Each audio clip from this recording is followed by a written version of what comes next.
everybody, welcome back to See Me Joe Did You Know?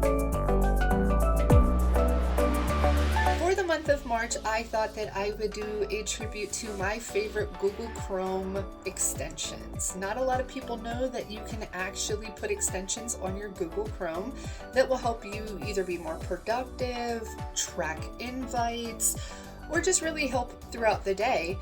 Most of them are free, so why aren't you using them? Today we're going to talk about Grammarly. It's one of my favorites.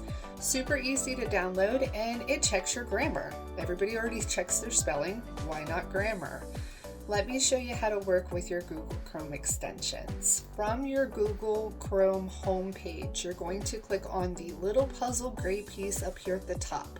Once you click on that, you're going to click on the three lines to the left, and down at the very bottom, you're going to see a link to bring up your Google Chrome store.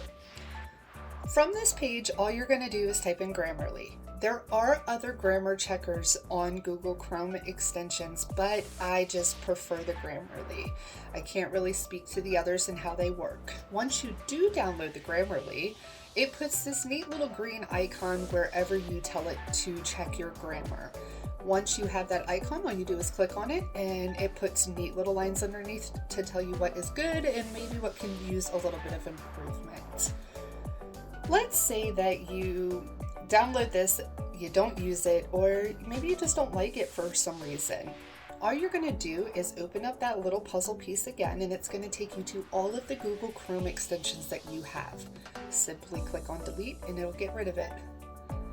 I'll see you guys next week for more Google Chrome extensions, and as always, stay tuned for more See Me Joe Did You Know?